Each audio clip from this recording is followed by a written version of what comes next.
So one of the technologies that I would like to talk about is carbon capture, removal, and storage. So the idea is pretty straightforward. We have emitted far too much CO2 in the past. We're still emitting way too much CO2 right now. And as we've already talked about in this lecture series, we're still on the way to also emit way too much CO2 in the future. So the idea is quite simple, that we just say, okay, look, there's too much CO2 either already in the atmosphere or something that we are emitting right now or in the future. So let's try to find ways to prevent that. So let's put the CO2 that we're emitting somewhere. And one of the most simple ways that you might have encountered when you were booking a flight or going somewhere is this idea of, look, you want to go to New York and you just have to plant 5 trees and then you're fine. So planting trees in order to make good for your CO2 emissions.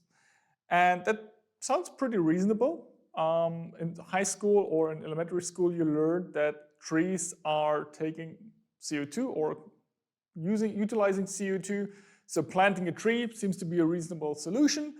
And you can also do it on a large scale, especially since we locked down large portions of what has been forest in the past for industrial purposes, or as you might encounter here in the Harz region in Lower Saxony in Germany, that just large chunks of our forest are dying due to various reasons, that you can just say, okay, look, we just plant new trees and we're not only capturing CO2 using that method, we're also boosting biodiversity and having other positive side effects. As we also talked about in previous lectures when we focused on life cycle assessments, we noted that there are positive side effects to reforestation, but also the problem that we are emitting way too much CO2 to capture all of this using reforestation. There's just not enough space on this planet to plant enough trees to compensate all the emissions that we're causing. So I'm not saying it's bad, it just has its limitations, and we can't just work based on the assumption that we plant a tree for every bad kind of action we take that causes further CO2 emissions. So now we're running out of space on land. Let's go to water, because we're the blue planet. There's plenty of water on this planet, and there are ideas and experiments that think about using algae to capture carbon emissions in water and then harvest those algae to make up for the emissions that we cause there. Let's say it's challenging to do that, and it's still early stage research, but it is an idea that can be followed up with. Still, the same thing remains. We can't just continue as we're doing right now, but just relying on either planting trees on land or feeding algae and water. Now, to zoom out a little bit, let's look at the more abstract perspective on these, where carbon is emitted, what we can do with it. So on the left side of the figure, you see something like an industrial plant, which could be fossil fuel related, so oil production, burning something, or for example, the cement industry, which is one of the main contributors or main emitters of CO2 emissions.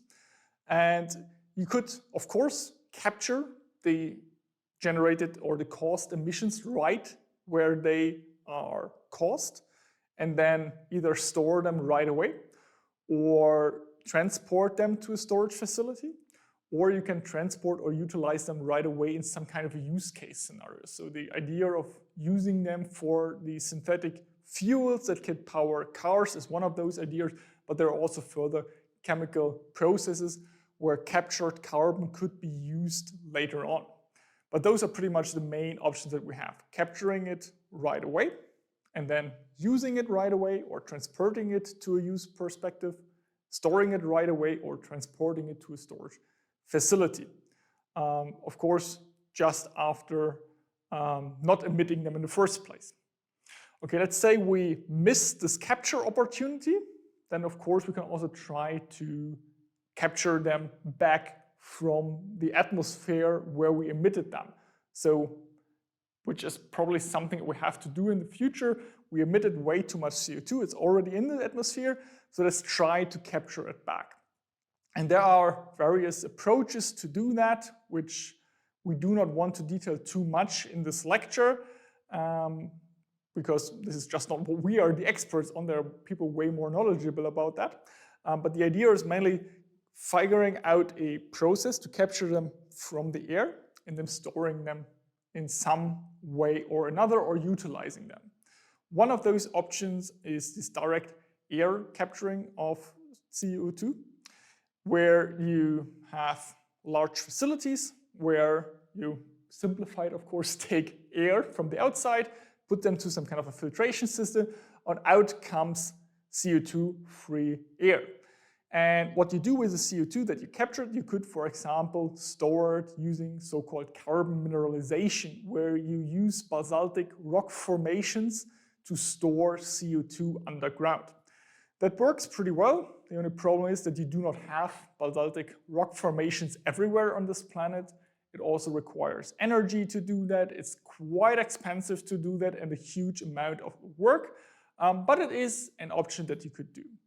You could also try to store CO2 in a different way, either underground or in other ways, but still the same logic applies. It is quite a lot of effort to do that.